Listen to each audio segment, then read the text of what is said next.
back to my channel. I am back with this week's Teen Mom Recap. Before I get started with this week's video, I would love it if you would go ahead and subscribe to my channel because I post new videos every single week about the latest news going on in the Teen Mom world. When there's a season airing, I recap every single episode. So if that's something you'd want to watch, go ahead and subscribe to my channel. Anyway, let's go ahead and get started with this week's video. So this week we had a little bit of drama with Ryan Edwards. He has a new girlfriend. Her name is Amanda Connor. This is the lovely lady. So Ryan used to be a pretty good-looking guy, right? Like, he used to date some certified model types. I mean, here's some of his exes. Dallas, the chick with the black hair, I forgot her name. Like, these are solid 10 out of 10s, right? But when you start doing fucking heroin and destroying your children's home, most of those girls are not going to want you anymore, especially since you don't have the Teen Mom money anymore. So you're going to have to lower your standards a little bit, and I think that's what we're seeing here with Ryan and Amanda. Amanda Connor is a former Jerry Springer star. Who remembers that show? I love that show, him and Maury. So she was on Maury fighting her best friend because she fucked her man. She has a long track record of arrests, probably track marks on her arms, and they met in rehab. Aww, rehab romance. And they're already doing romantic posts together, eating ass in the sober house bed. Are you not jealous yet? Anyway, this weekend, the two were at a bar together. Yes, the addicts are at a bar, right where they belong. So apparently they were with a group of friends, and one of the guys in the group grabbed Amanda in the face for whatever reason. I'm sure their crew is full of solid members of the community and local upstanding businessmen. Couldn't imagine why they'd grab a woman in the face. Amanda goes in to hit the guy back and even tries to throw chairs at him. And that leads to the fight, which got them thrown out. Witnesses said that Ryan was slurring his words the entire time, although they admit that they did not see him drinking. Yeah, because he was probably on heroin. Who needs alcohol when you have that?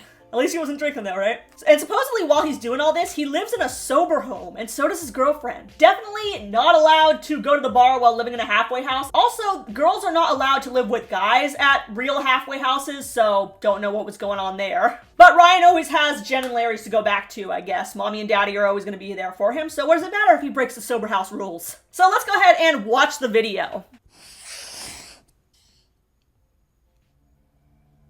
I guess it's Ryan right there.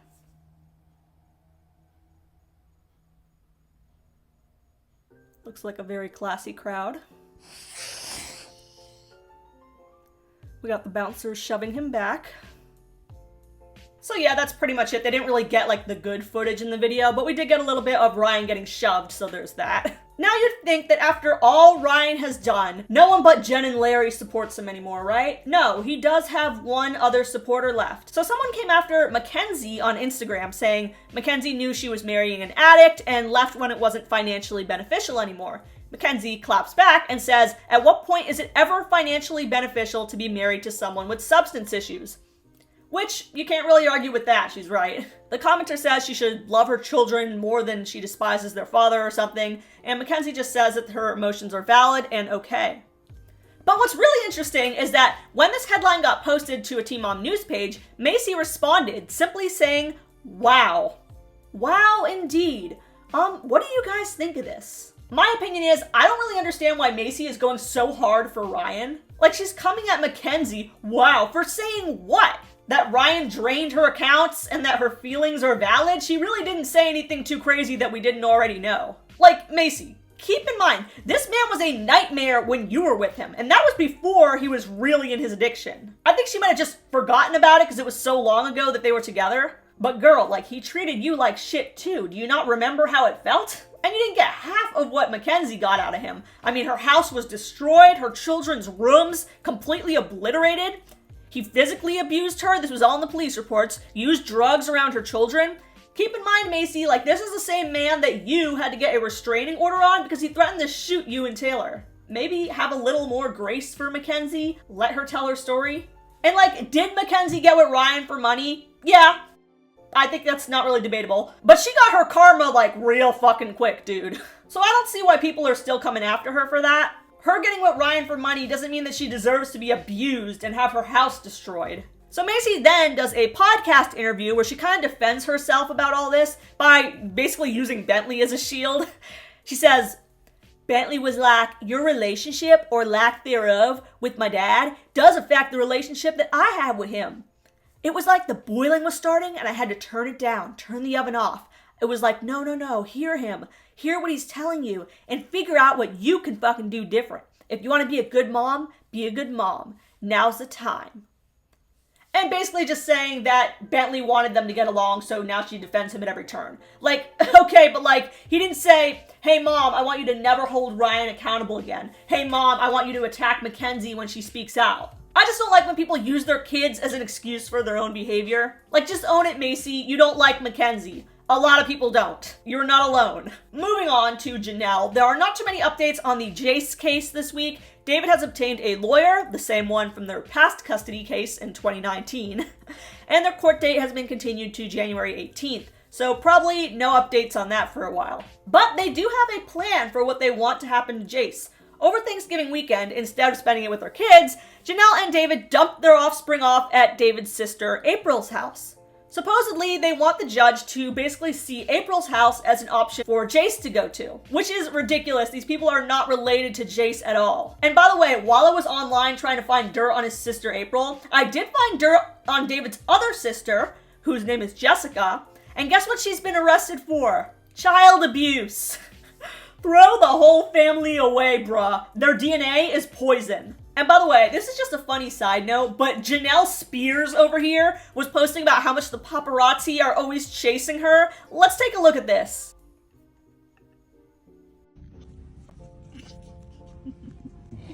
This is bullshit. So y'all, I'm in the back seat right now, and we just got done with court, and there's paparazzi trying to follow me and chase me. David pulled up to the door and got me real quick. Are you paparazzi? Where are they at? I don't know. They definitely went behind in that parking lot behind the trash can. We're looking for a Jeep. I'm looking for a Jeep. If the paparazzi are chasing you this hard, Britney Spears, why do you have to like look for them? Why are you not able to find them? If they were chasing you, I think you would know it. Dude, she's playing David's shitty ass song in the background as promo. This is so embarrassing. At least I look cute though if I did take pictures, right? But I got tinted windows, so we can see out, but they can't see in. Where? No way. No way. Where are they at? In that parking lot across the street? Mm-hmm. You see it? Yeah, I'm zooming in. It's a Jeep. That's a Jeep following us, y'all. Wonder if they can see me. I can see you though. My phone zooms in as much as your camera, bro. I'm sure it does. So, if your boss asks why you didn't get pictures of Jenelle, say she went to Wendy's, she was too busy eating. Haha. Delusional. So she posts this Jeep acting like that was the paparazzi, and then some regular ass lady comes out and says, actually no, like that was my car and I'm not a paparazzi. Let's take a look at this. That was my Jeep, not paparazzi. What the hell? If the Ashley would inbox me, I can show proof. Janelle's such a fucking idiot, bro. So you would think that Jenelle was the only mom stupid enough and bad enough to ditch her kids over Thanksgiving weekend, but no, you must have forgotten about Farrah Abraham. We haven't talked about her in a while. During Thanksgiving, she posted a picture of her man and her walking on the beach. Far enough so that we can't really see the man. Like, why have turkey with your daughter when you can go to Turks and Caicos with your stinky John, I guess, while looking like a turkey with them disproportionate ass legs? But no, he's totally like a confirmed John. So Farrah admits that she met him when he was a customer on her OnlyFans. What a romantic story. She apparently made him sign an NDA too, although I'm not sure what this man could possibly leak that could be worse than what we already know about Farrah. Like, it's already public knowledge that this woman sells her feces. So anyway, people threatened to call CPS on Farrah, and she posted this screenshot. Mid-block, by the way. Like, if you look at it, it literally still says blocking. That's how fast she was to get this screenshot. She says, it's possible to have it all, haters. Fix your mindset. CPS is so Jenelle Evans, with Jenelle spelled wrong. So Jenelle sees this and responds, someone do a welfare spelled wrong, Check on Farrah Abraham's daughter. Her mom seems very unstable in her videos online. And then Farrah sees that and she responds with this. It's 8:29 p.m. and Sophia is eating dinner in the kitchen. This is my version of Celebrity Big Brother, but Big Mother, and I know where my daughter What does that mean? is and is totally well and totally great, unlike Janelle's.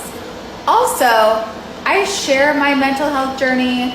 I am totally like brain scanned, stable checked, and I've passed every CPS check in America because I am the OG, the one, the only, and the original. Maybe Janelle should check herself and not choose a man over her children. Have a good night.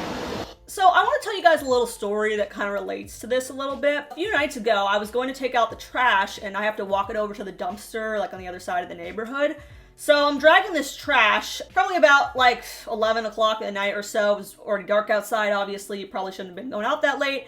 And as I approach the dumpster, I see a fucking possum, a mangy-ass, sick-looking, dirty opossum, fighting with a fat-ass, big ol' raccoon over a bag of exploded garbage on the ground by the dumpster. And I just kind of feel like that's very symbolic of Jenelle and Farrah. Like two just very gross individuals fighting over trash, completely not realizing that both of them are disgusting. But I will say, at least Farrah has custody of her kid. And that's pretty much it for this week's Teen Mom update. What do you guys think of Farrah and Jenelle fighting? Do you think that either one of them is in the right? What do you think about Macy and McKenzie? Do you feel like Macy is kind of not wanting McKenzie to speak out? And why does she go so hard for Ryan? And do you think Ryan was at this bar totally not drinking? Make sure to leave a comment down below and make sure to subscribe for more Teen Mom recaps every week.